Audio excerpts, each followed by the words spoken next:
Vidéo numéro 2 sur le chapitre de la génétique. On a déjà les termes associés à l'ADN, les bases azotées, les groupes phosphates et tout ça.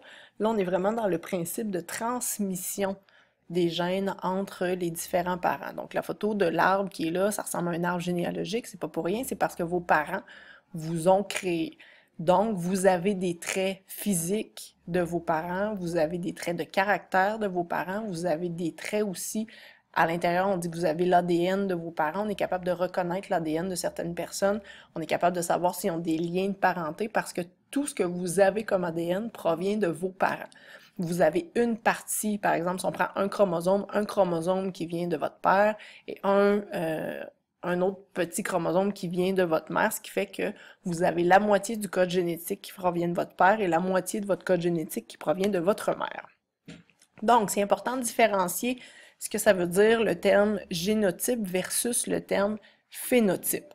Donc, par exemple, pour la couleur des cheveux, on va dire que le génotype pour la couleur des cheveux, on va dire que, par exemple, que vous voyez ici, grand B, petit b. Donc, le génotype, c'est les allèles que tu as reçus de tes parents. Donc, par exemple, tu pourrais avoir reçu l'allèle grand B de ton père et l'allèle petit b pour blond de ta mère.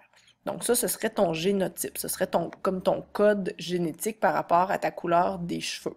Par contre, ton phénotype, c'est ce qu'on voit, c'est ce qui est visuellement observable.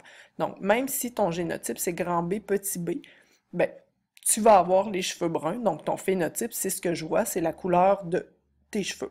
Ça pourrait être le même principe pour la couleur de tes yeux, pour la forme de tes oreilles, pour la forme de tes yeux. Tu reçois toujours un allèle de ton père, un allèle de ta mère. Et le génotype, c'est la combinaison des deux, tandis que le phénotype, c'est ce que tu vas observer. Donc, ça pourrait être le groupe sanguin, par exemple, A positif, ben ça, ce serait le phénotype, versus ce que tu as reçu, le génotype, ben ça pourrait être AO, par exemple. Il y a les termes aussi dominant et récessif qui sont importants. Donc, le terme dominant, c'est que vu que tu reçois deux allèles de chacun de tes parents, il y en a un qui va gagner sur l'autre, qui va faire que c'est lui qui va s'exprimer visuellement. Donc, dans ce cas-ci, par la lettre majuscule, on voit c'est lequel qui est dominant. Donc, dans ce cas-ci, on dit que le brun est dominant, c'est celui qui gagne. Tandis que celui qui est récessif, lui, il doit être là deux fois pour pouvoir s'exprimer visuellement. Donc, les génotypes possibles pour la couleur des cheveux, tu pourrais avoir reçu grand B de ton père, grand B de ta mère. Dans ce cas-ci, tu vas avoir les cheveux bruns hors de tout doute. C'est ce qu'on dit, quelque chose qui est homozygote. Donc, grand B, homozygote. Grand B, petit b, tu vas aussi avoir les cheveux bruns parce que le grand B l'emporte toujours. Même s'il est tout seul, il l'emporte sur la lettre minuscule. Pour que la lettre minuscule puisse s'exprimer, il faut qu'elle soit présente toutes les deux. Donc petit b, là tu pourrais avoir les cheveux plus pâles, les cheveux blancs. Donc dominant, il gagne, récessif, il gagne pas. Il doit être présent deux fois pour pouvoir s'exprimer. Comment on fait pour savoir le caractère génétique, comment il se transmet d'une personne à une autre? C'est ce qu'on va utiliser les grilles de Punnett. Donc, les grilles de Punnett, c'est comme une grille de croisement. On croise le mâle avec le femelle, avec leurs caractéristiques, et on voit ce que ça donne comme descendant. Donc, par exemple, on croise des pois, donc des pois, là, comme des pois comme pour faire de la soupe aux pois, là, à graines jaunes avec des pois à graines vertes, les deux étant homozygotes. Et là, je vous dis que le jaune est dominant, donc on exprime toujours la lettre dominante par la lettre majuscule, et le caractère récessif, on l'exprime aussi par la même lettre. Vous voyez, petit j, pour dire que c'est lui qui est récessif. Donc, la lettre, on prend la lettre de celui qui est dominant, majuscule, et le récessif, on prend la même lettre que celui qui est dominant, mais en lettre minuscule. Donc, si je vous dis que je croise des graines jaunes, ça veut dire que il y a certainement un grand J, et je vous dis qu'elle est homozygote, donc grand J, grand J. Donc, ma femelle, par exemple, grand J, grand J. Et l'autre, il est vert, récessif, homozygote, ça veut dire que lui, il a petit J, sur l'axe vertical. Si je les croise, grand J avec petit J, ça va donner grand J, petit J. Petit J avec grand J, petit J. Petit j avec grand J. Donc, vous voyez, ça donne la même chose dans les quatre cases. Ça veut dire que là, je suis capable de dire que tous les descendants vont être assurément jaunes. Pourquoi? Parce qu'il y a un J majuscule. Le J majuscule, dès qu'il est présent, c'est lui qui gagne. Donc, dès qu'il y a un J majuscule, c'est sûr que c'est jaune. Et dans ce cas-là, ce sera hétérozygote parce que j'ai deux lettres différentes. Un J majuscule, un J minuscule. Ça, c'est une petite grille de Punnett. On croise des poids issus du croisement précédent. Ça veut dire que je prends grand J, petit j, et je le croise avec un autre élément, grand J, petit j. Qu'est-ce que ça va me donner? Donc, vous voyez, grand J avec grand J, 2 grand J. Grand J avec petit j, grand J, petit j. Petit j avec grand J, ça donne ça ici. Et petit j avec petit j, 2 petits j ici. Donc là, vous allez commencer à avoir des éléments qui vont être différents. Pour savoir lesquels sont jaunes, ben, dès qu'il y a une lettre majuscule, ils sont jaunes. Donc c'est pour ça que ces trois-là ici sont jaunes. Donc ça veut dire que j'aurai 75% de mes descendants qui seraient jaunes. Par contre, pour qu'ils soient verts, il faut que j'ai les deux caractères récessifs, donc les deux J minuscules. Donc j'aurai 25% de mes descendants qui seraient verts.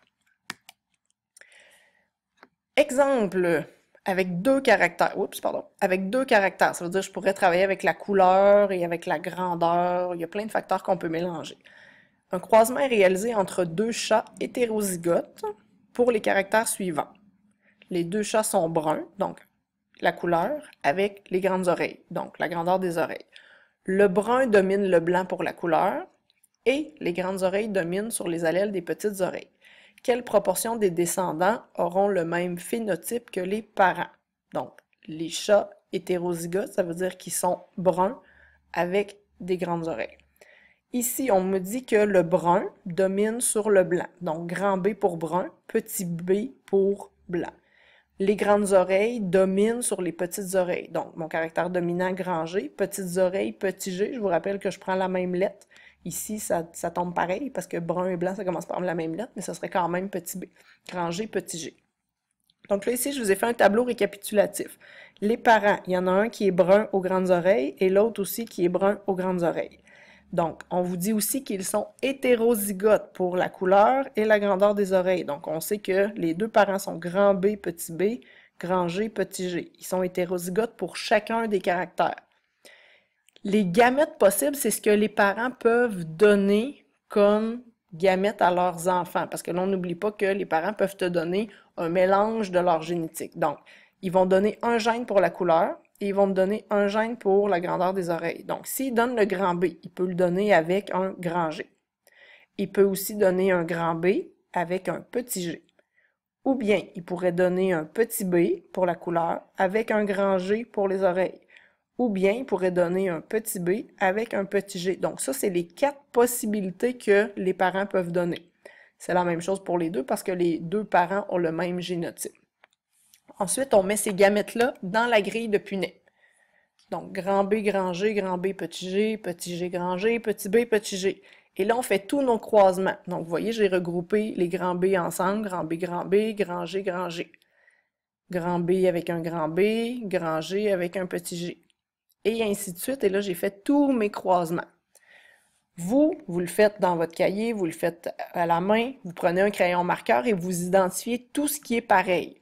Donc, tout ce qui est brun, c'est dès qu'il y a un B majuscule. Donc, tout ce qui a des B majuscules et tout ce qui a des G majuscules partout, ça, on sait que ça va être brun avec des grandes oreilles. Je vois qu'il y en a 9 sur 16. Après ça, il peut y avoir des bruns, donc un grand B, mais pas de grand G. Donc brun avec des petites oreilles. Ça, c'est 3 sur 16. Je peux en avoir des blancs, donc ceux qui ont des petits B, blancs avec des grandes oreilles. Donc des petits B avec des grands G. Vous voyez ici, grand G, petit G, ben, c'est quand même le grand G qui gagne. J'en ai 3 sur 16. Et blanc avec des petites oreilles, donc tout blanc avec des mini-oreilles, j'en ai 1. Ça veut dire que la question initiale, c'était combien de descendants qui auront le même phénotype que les parents. Les parents étaient bruns avec des grandes oreilles. Donc, il y en aura 9 sur 16, sur les totales, qui auront le même phénotype que les parents. Donc, ça reste des proportions. Ici, avec ce site-là, vous avez comme les étape par étape, pour faire une grille de Punnett. Ça peut être intéressant si vous voulez aller reconsulter, mais la pratique est la meilleure façon de comprendre les grilles de Punnett. Donc, c'est déjà terminé. Vous avez fini le chapitre de la génétique.